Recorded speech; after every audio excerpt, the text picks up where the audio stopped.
berjalan dalam pimpinan penyertaan Tuhan, amin. Yang tidak perlu akan khawatir akan keadaan-keadaan, yang tidak akan perlu akan mengingatkan apapun keadaan-keadaan dunia pada saat ini. Kita melangkah bersama dengan Tuhan. Oke, mari kita tunduk kepala. Thanks Lord Jesus, haleluya Tuhan. Bapa kami yang di dalam surga, Tuhan dan Juru Selamat kami. Tuhan, terima kasih Tuhan untuk nafas yang baru, hidup yang baru ya Tuhan, yang Kau berikan pada kami pada pagi hari ini, yang sedang kami nikmati ya Tuhan. Terima kasih ya Bapa untuk penyediaan-Mu, untuk kehadiran-Mu Tuhan di setiap keadaan-keadaan kami ya Bapa. Dan pagi hari ini Tuhan, kami ada di tempat ini karena kerinduan untuk menyembah dan memuliakan Tuhan. Rindu untuk menikmati hadirat Tuhan. Bukan hadirnya kami di tempat ini Tuhan, hadir hanya untuk mengisi masa, yaitu hari Minggu adalah hari untuk kami beribadah Tuhan. Tetapi karena kerinduan kami Tuhan untuk ada di tempat ini, untuk menikmati, merasakan, melewati kehadirat Tuhan di tengah-tengah, bahkan mengalami secara individu dalam hidup kami Tuhan. Mengalir Roh Kudus di tempat ini, berkarya Roh Kudus di tempat ini. Yes, Lord Jesus, haleluya Tuhan. Haleluya Tuhan, haleluya Tuhan. Tuhan, pagi hari ini ya Tuhan, apapun pergumulan anak-Mu, apapun masalah kami, apapun ya Tuhan pergumulan kami ya Tuhan, yang membelenggu, yang mengikat kami, pagi hari ini Tuhan, kami berdiri di hadirat-Mu, di hadapan pelataran-Mu Tuhan. Engkau akan membebaskan kami, sehingga Engkau bertakhta di atas pujian penyembahan kami pada pagi hari ini ya Bapa. Terimalah persembahan kami ya Tuhan, terimalah persembahan kami ya Bapa. Terima kasih Tuhan, Engkau memakai anak-anak-Mu yang melayani pagi hari ini. Biarlah berkat-Mu Tuhan mengalir dan mengalir lewat pelayanan ini Tuhan. Bukan kami melayani manusia, tetapi melayani Tuhan yang hidup. Tuhan, pada pagi hari ini Tuhan, melayani dan berkati kami semua di dalam ibadah ini. Terima kasih Tuhan, mulai acara kami dan mulai acara kami hanya di dalam nama Yesus, Tuhan dan Juru Selamat kami. Haleluya, haleluya. Bebaskan Roh Kudus bekerja dengan hati yang tertuju kepada Tuhan, pikiran kita yang tertuju kepada Tuhan. Mari kita terima Roh Kudus dan biarlah Roh Kudus bekerja. Pribadi lepas pribadi, serahkan segala pergumulanmu, serahkan segala kekhawatiranmu. Pandang Yesus, kita sembah Dia. Karena Tuhan Yesuslah yang sudah memulai semuanya ini.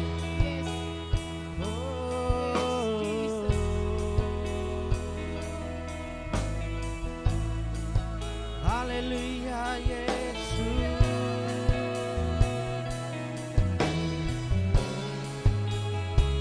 Bermazmurlah bagi Tuhan. Haleluya Yesus.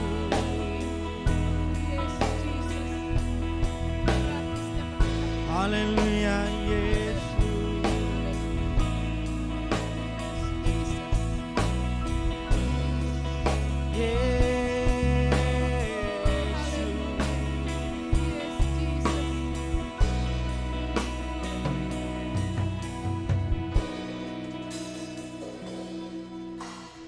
Yesus, Kau telah memulai segala yang baik dalamku. Engkau menjadikanku serupa gambaranmu dan berharga di matamu. Katakan Yesus. Yesus, Kau telah memulai karya yang mulia dalamku. Kau berikan hidupmu sebagai ganti dosaku, karena kasih-Mu padaku.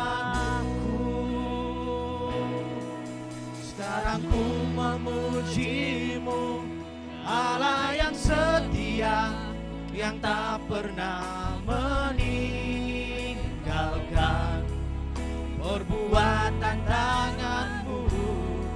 Sekarang ku menyembah-Mu, Allah yang mulia, sempurnakan segenap hidupku agar indah bagi-Mu.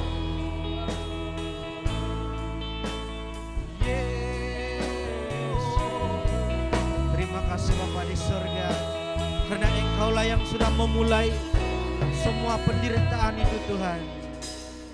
Yesus, Kau telah memulai segala yang baik dalamku.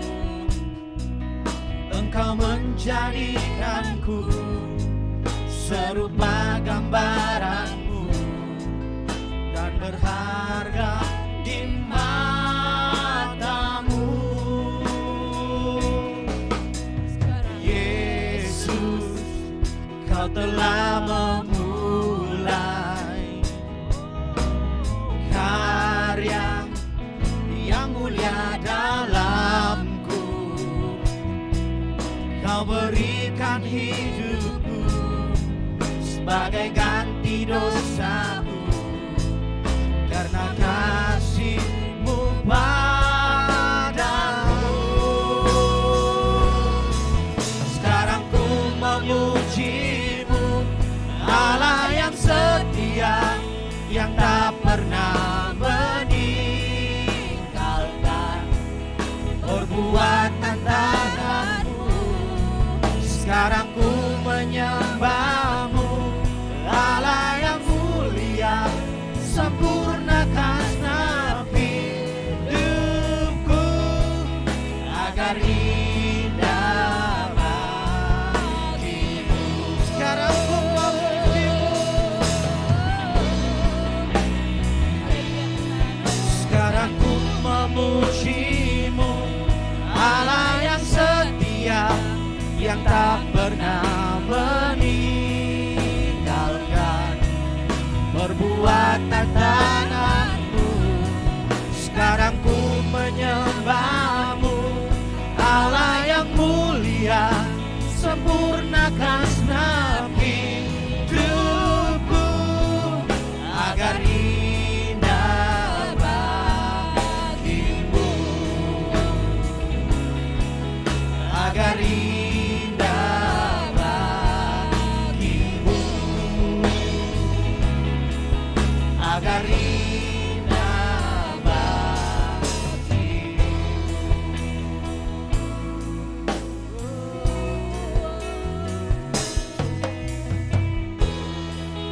Haleluya, Yesus. Terima kasih Tuhan, terima kasih Yesus. Terpujilah Engkau Bapa di surga. Haleluya Bapa di surga. Terima kasih Bapa di surga, karena Engkau sudah memulai penderitaan itu Tuhan. Amin. Dan kami adalah berkat-berkat yang Tuhan sudah curahkan Yeah, Jesus. dalam pribadi kami. Yes, Jesus. Terima kasih Bapa di surga. Yes.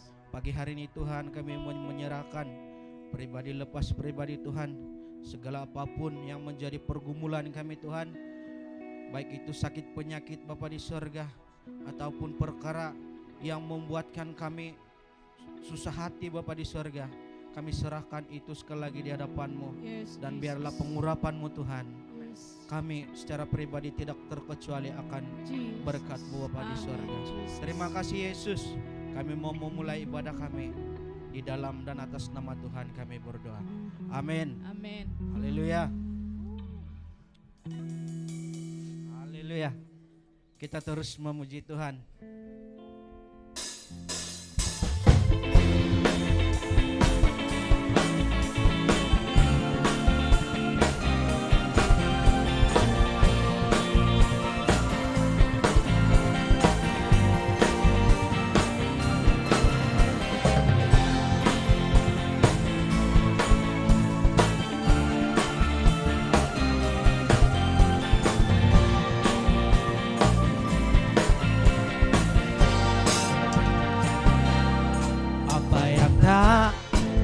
pernah dilihat mata, yang tak pernah didengar telinga, yang tak pernah timbul di dalam hati. Semua disediakannya bagi yang mengasihi Dia. Allah sanggup melakukan segala perkara, dulu, sekarang, dan selamanya. Kuasanya tidak berubah.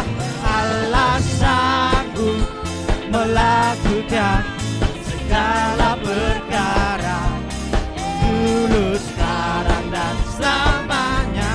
Kuasanya tak berubah.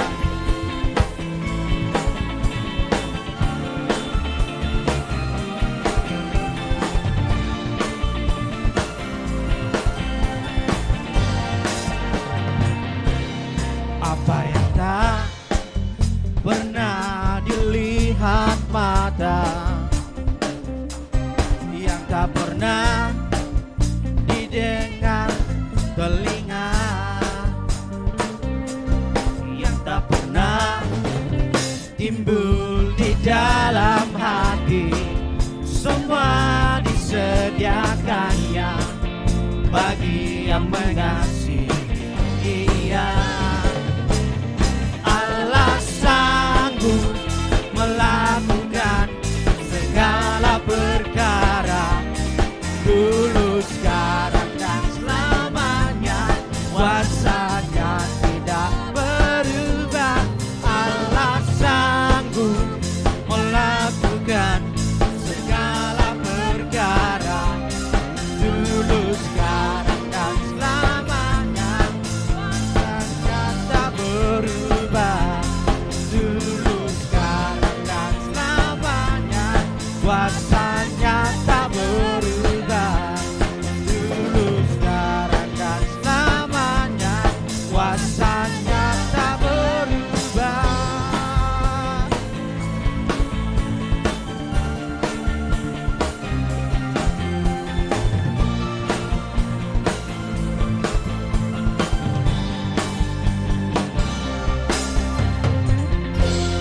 Haleluya.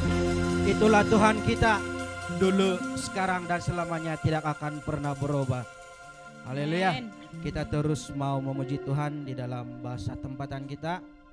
Jadi kepada jemaat yang tidak fasih atau tidak paham dalam bahasa dusun, terimalah ini sebagai oh apa itu? Pujian bagi Tuhan.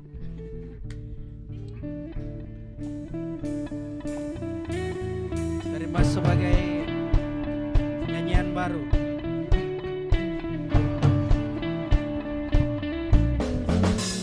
Haleluya.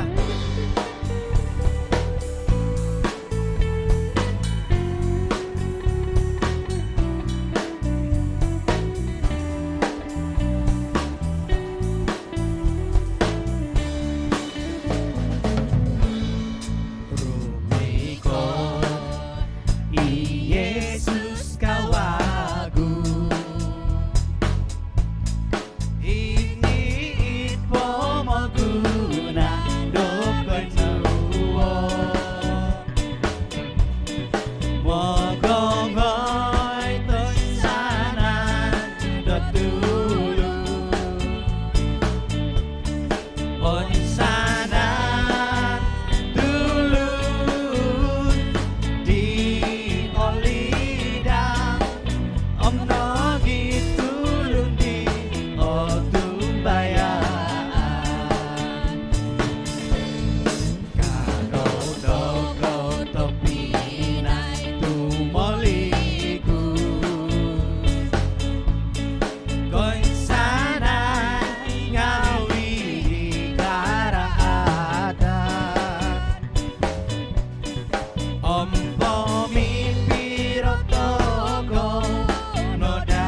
Sebelum kita mau mendengar firman Tuhan, mari kita menyembah Tuhan, persiapkan hati kita untuk menerima berkat daripada Tuhan melalui firman Tuhan.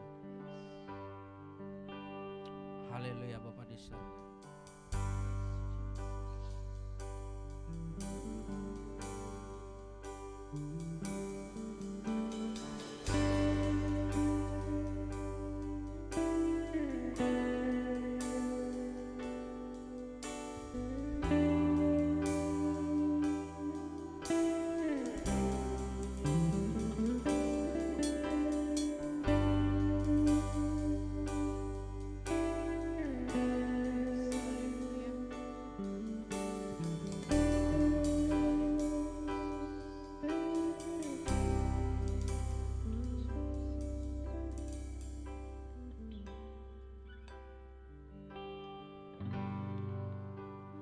Dekat padamu itu rinduku,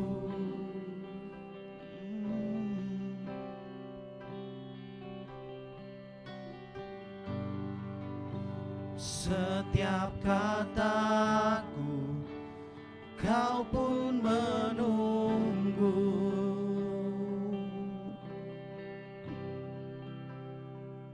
Tak kusangka ku temukan satu kasih yang abadi.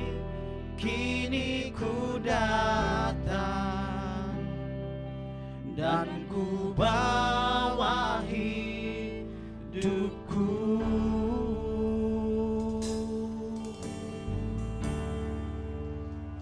Memandang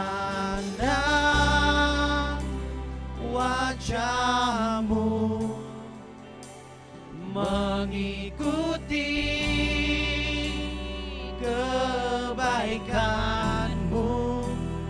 mengenal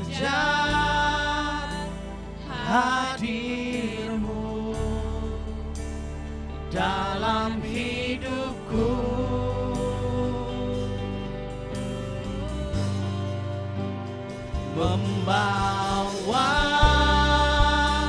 sembahku, menyatakan kebesaran-Mu, mengejar hadir-Mu dalam hidupku.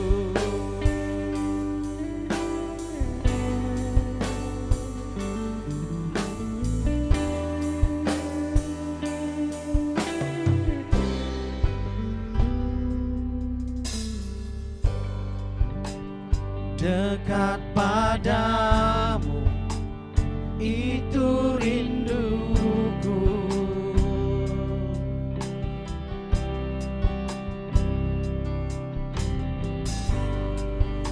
Setiap kataku, Kau pun menunggu.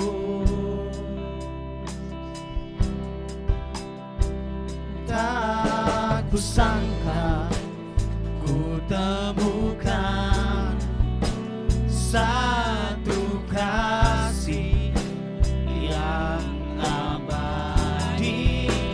Kini ku datang dan ku bawa hidupku,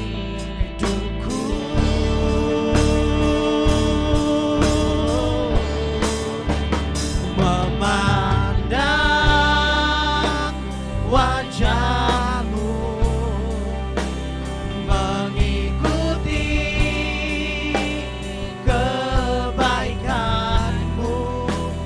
mengejar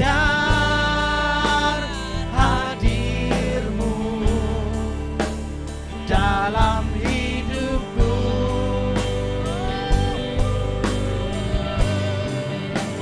membawa sembahku, menyatakan kebesaran-Mu, mengejar hadir-Mu dalam hidupku,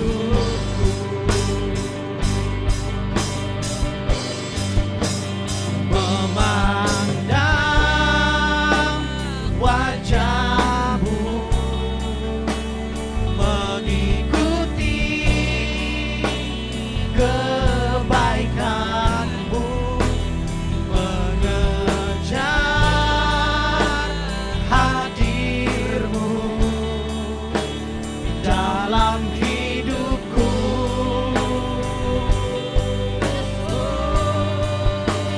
Membawa sembah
dalam hidupku.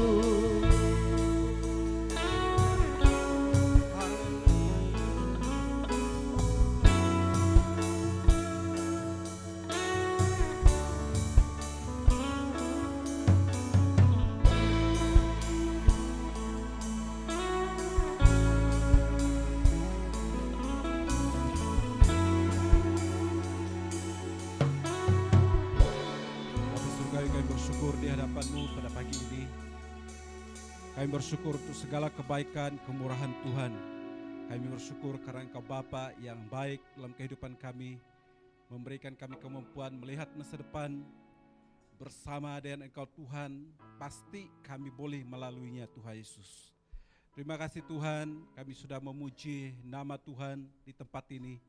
Dan kami juga mau mendengar firman Tuhan, biar Tuhan berbicara melalui hamba-Mu, dan kami semua yang ada akan mendapat berkat daripada firman Tuhan yang akan kami dengar pada pagi ini. Terima kasih Tuhan, ini doa kami di dalam dan di atas nama Tuhan. Kami bersyukur dan berdoa. Amin. Silakan duduk.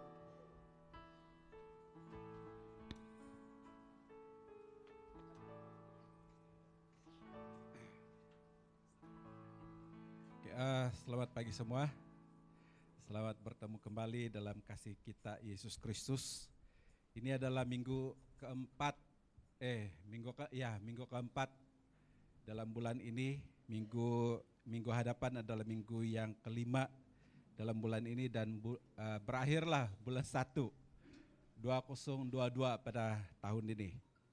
Nah saudara, pada pagi ini dan pada bulan ini kita masih dengan tema bulanan kita, motivasi tahun baru. Tapi saya ingin membawa kita dengan satu subtema daripada tema bulanan ini, langkah orang percaya senantiasa berhasil. Mari kita membaca firman Tuhan pada pagi ini. Ada dua ayat yang akan kita baca. Ayat yang pertama dalam pembacaan yang pertama dalam Mazmur 37 ayat 23 dan 24. Dan pembacaan kita yang kedua Yosua pasal 1 ayat 8. Kita baca ayat yang pertama, Mazmur 37, ayat 23 dan 24. Tuhan menetapkan langkah orang yang hidupnya berkenan kepadanya. 24. Apabila ia jatuh tidaklah sampai tergeletak sebab Tuhan menopang tangannya. Yosua 1 ayat 8. Jangan engkau lupa memperkatakan kitab Taurat ini, tetapi renungkanlah itu siang dan malam, supaya engkau bertindak hati-hati sesuai dengan segala yang tertulis di dalamnya. Sebab dengan demikian perjalananmu akan berhasil dan engkau akan beruntung. Nah saudara-saudara yang kasih dalam Tuhan, inilah firman Tuhan sebagai dasar kita punya khotbah pada pagi ini. Nah, pada ialah kalau kita lihat, saya tidak ada di sini pada 31 yang lalu, pada tahun lalu ini. Kami di kampung mengharapkan supaya Tuhan membuka jalan, membuka tahun 2022 itu sebagai tahun yang penuh kebaikan bagi kami di kampung, begitu. Pada waktu 31 kami mengadakan perayaan pertukaran tahun di kampung. Itu ada sudah tanda-tanda yang negatif tentang keadaan yang akan berlaku 2022. Pada pertengahan malam itu menjelang subuh hujan turun. Tetapi kami sebagai orang di kampung sudah biasa dengan keadaan ini. Hujan turun dengan lebat. Nah, 1 hari bulan bukan saja hujan turun tapi air mulai naik, begitu. 2 hari bulan kamu yang di sini sembahyang, kami di sana atur barang dalam gereja untuk dikemaskan supaya tidak kena banjir, begitu. Terlalu sangat letih kemas barang-barang daripada yang ada di gereja, bahkan di rumah pastor, begitu, dikumpulkan di gereja. 2 hari bulan hari Minggu. 3 hari bulan puncak itu banjir. dan 4 hari bulan dia mulai turun, begitu. Kami berpikir bahwa apalagi Tuhan yang akan berlaku pada kali ini, bilang begitu. Dan kita percaya bahwa apapun keadaan kita pada waktu kamu menjalang masuk 2022 itu, percaya bahwa Tuhan tetap beserta dengan kita. Semua firman Tuhan yang diberitakan pada 2021 mempersiapkan kita untuk masuk pada 2022. Dan pada hari ini kita dikuatkan, diteguhkan dengan firman Tuhan sekali lagi bahwa langkah orang percaya senantiasa berhasil. Di mana Anda melangkah, di mana orang percaya melangkah, ia akan berhasil. Bukan karena kuat kita, tetapi karena Tuhan beserta dengan kita. Nah, saudara-saudara, bila kita berbalik kepada pembacaan kita tadi dan tema kita tadi, langkah orang percaya senantiasa berhasil, ramai para motivator, orang-orang yang memberikan motivasi, menggambarkan kejayaan manusia bermula dengan langkah pertama. Bahkan langkah itu diaplikasikan sebagai tindakan awal yang akan menentukan kehidupan seseorang. Nah, warga di Kinarut ada satu prinsip. Jika Anda ingin sehat, berjalanlah 10.000 langkah dalam satu masa. Itu yang dorang buatlah begitu. 10.000 langkah dalam satu masa. Maksudnya mungkin hari Sabtu kamu berjalanlah 10.000 langkah. Kalau kita amalkan itu atau aplikasikan itu dalam kehidupan kita untuk tahun ini, maka kita sebagai orang-orang yang mau hidup sehat harus berjalan 3.650.000 langkah dalam setahun. Bolehkah ini dicapai? Pada pandangan saya secara pribadi ini tidak boleh dicapai. Kenapa tidak boleh dicapai? Karena satu, kita punya persekitaran. Kalau dulu di kampung atau di mana-mana pun kita sanggup tuh berjalan dari rumah pergi gereja. Sekarang semua orang tidak sanggup. Kalau ada masih ada kendaraan kita akan pergi gereja dengan menggunakan kendaraan. Tapi dulu kita berjalan kaki. Kan itu sudah mengurangi langkah kita untuk mau jadi sehat. Faktor umur juga. Kalau meningkat umur, malas sudah mau jalan ini, kita bilang. Kalau dulu kuat lagi. Coba kamu suruh saya dulu 90-an jalan 7 batu. Senang saja itu. Tapi kalau sekarang belum tentu lagi kita boleh jalan 10 batu. 7 batu. Ini perjalanan dari kampung ke sekolah dulu. Tetapi sekarang 7 batu punya jauh kita bilang. Nah, karena faktor-faktor yang lain juga yang akan membatasi kita untuk meneruskan usaha berjalan 10.000 langkah dalam satu masa untuk Anda sehat. Ini berarti bahwa sebenarnya kita sedang membiasakan diri kita untuk tidak sehat. Bukan keadaan yang membuatkan kita tidak sehat, tapi kita membiasakan diri kita untuk tidak sehat. Saya pikir-pikir, kalau begini saya bilang, sebab selalunya dalam satu hari saya akan buat kerja di rumah. Sudah petang-petang itu saya berusaha untuk, saya bilang dalam pikiran, saya mau pergi jogging ini, bilang. Tetapi kerja belum siap lagi sampai ke malam tuh kerja. Jadi itu artinya saya sudah mengurangi langkah saya untuk sehat dalam tahun ini. Nah, saudara, ini apa yang orang lain. Bila kita melangkah, kita sehat. Tetapi bagi orang Kristen, Bila kita melangkah, kita akan berhasil. Jadi saudara-saudara, mari kita perhatikan bersama-sama. Apa dan siapa sebenarnya yang mampu mendorong langkah kita ini maju ke depan? Mari kita baca dalam Lukas pasal 11 ayat 34. Matamu adalah pelita tubuhmu. Jika matamu baik, teranglah seluruh tubuhmu. Tetapi jika matamu jahat, gelaplah tubuhmu. Jadi yang mendorong kita maju ke depan ini mata kita. Kalau kita melihat sesuatu yang baik di depan, kita akan paksa diri kita untuk melangkah ke depan. Sebab itu firman Tuhan katakan, jangan biar matamu itu jahat.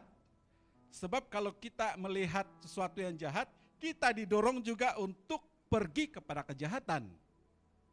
Jadi saudara-saudara, kalau langkah kita mau berhasil dalam kehidupan kita, biar mata kita ini diarahkan kepada perkara-perkara yang baik, supaya ia memampukan langkah kita berjalan maju ke depan. Apa yang baik dalam kehidupan kita? Cita-cita kita. Apa yang baik dalam kehidupan yang ada di depan yang harus kita capai? Segala sesuatu yang baik itu akan kita capai dan akan membuatkan kita boleh melihat seperti yang ada pada masa sekarang ini. Pada waktu 5 tahun yang lalu Anda melihat ke depan sesuatu yang baik, Anda kejar itu, Anda paksa langkah Anda untuk mendapatkannya pada 5 tahun kemudian, dan Anda mendapatkan itu bukan karena Anda menggunakan mata untuk tidak melihat dia ke depan, tetapi karena Anda menggunakan mata untuk melihat sesuatu yang baik di depan, sehingga hari ini Anda berdiri bersama dengan segala sesuatu yang baik yang Anda telah lihat. Kalau Anda melihat di depan, kita bilang saya ingin mendapatkan kendaraan. Gitu. Ada beberapa orang yang sudah mendapatkan kendaraan. Begitu bukan kita mengajar tentang kemewahan di gereja ini, tidak juga. Tetapi apa yang Anda pikirkan baik untuk diri kita.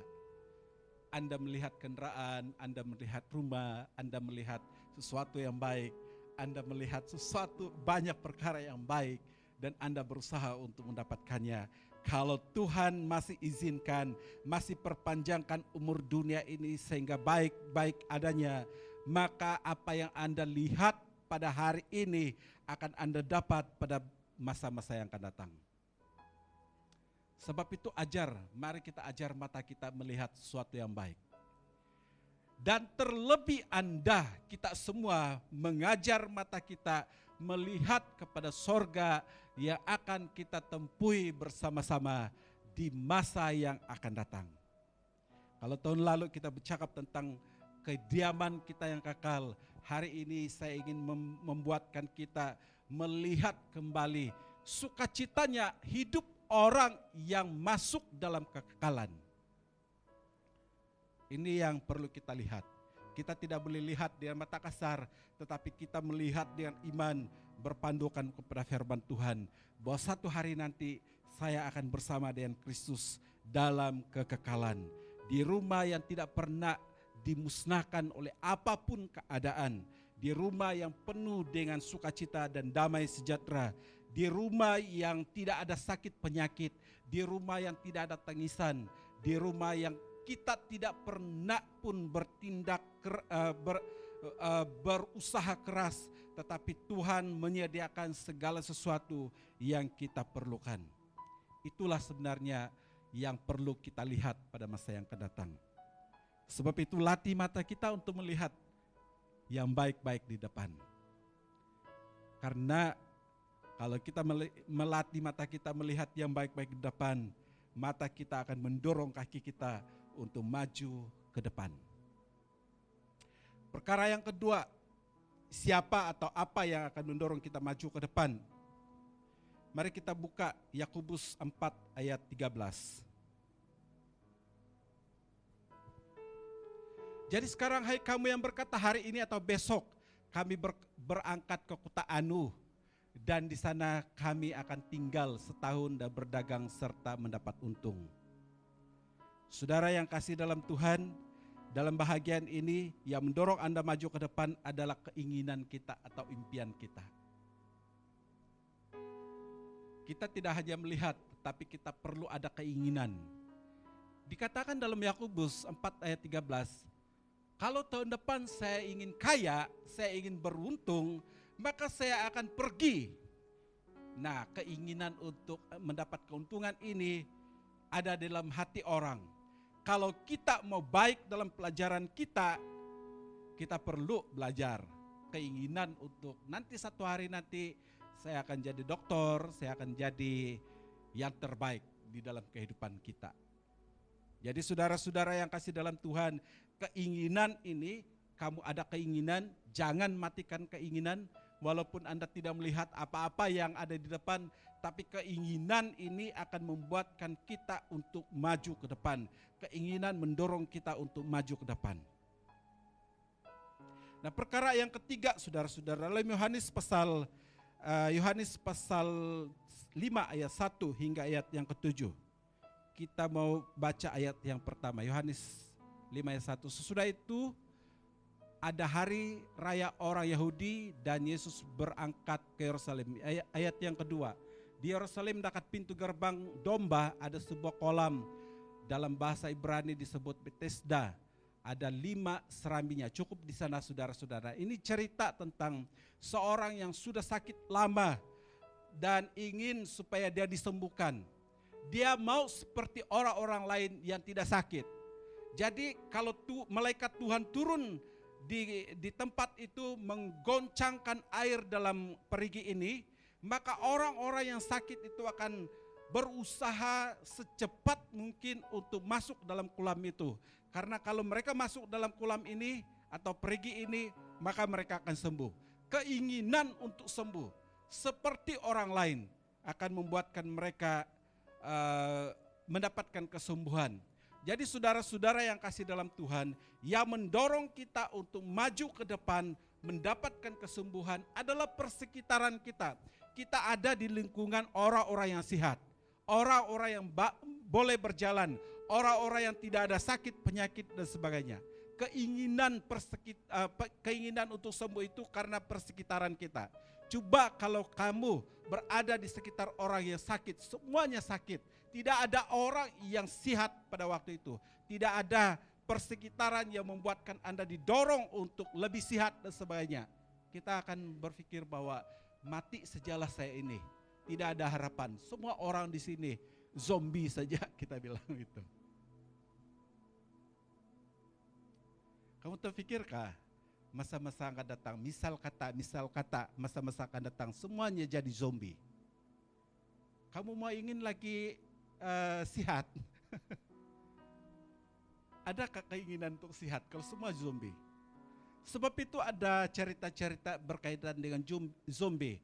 Zombie bercinta dengan zombie, zombie bercinta dengan manusia begitu. Ada kan film-film begitu. Zombie mengganas gitu. Kalaulah kita ada di sana, saya percaya kita pun hilang harapan untuk menjadi sehat. Karena persekitaran kita itu adalah orang-orang yang tidak sehat.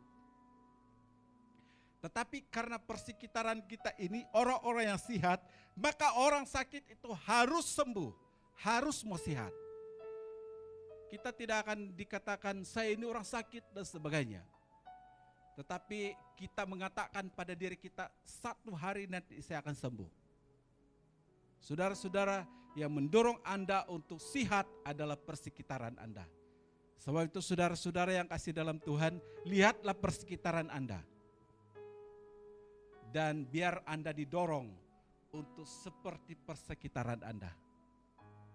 Tetapi jangan membiarkan Anda berada dalam membenarkan pemikiran Anda, tubuh Anda berada di lingkungan yang benar-benar tidak memberikan dorongan Anda untuk menemukan impian atau hidup Anda yang lebih baik.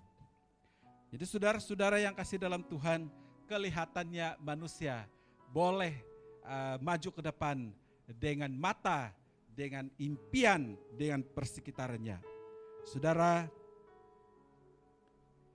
kalau demikian, maka sebenarnya kita boleh berjalan maju ke depan dengan kekuatan kita. Tidak perlu Kristus dalam kehidupan kita.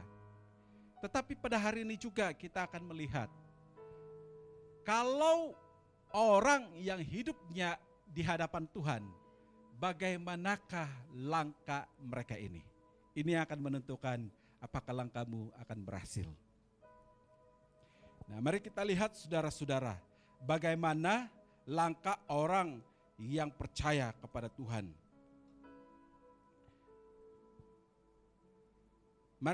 Mari kita baca Mazmur 37 ayat 31. Itu ayat yang pembacaan pertama, dan kita akan baca lagi Mazmur 121 ayat 2 dan 3. Pembacaan yang pertama Mazmur 37 ayat 31. Taurat Tuhan ada di dalam hatinya, langkah-langkahnya tidak goyah. Mazmur 121 ayat 1 hingga ayat yang ketiga. Dia katakan, pertolonganku, ayat 2. Pertolonganku ialah dari Tuhan yang menjadikan langit dan bumi. Ia tidak akan membiarkan kakiku goyang, penjagamu tidak akan terlelap. Saudara-saudara yang kasih dalam Tuhan, langkah orang yang hidupnya di dalam Tuhan tidak akan goyah.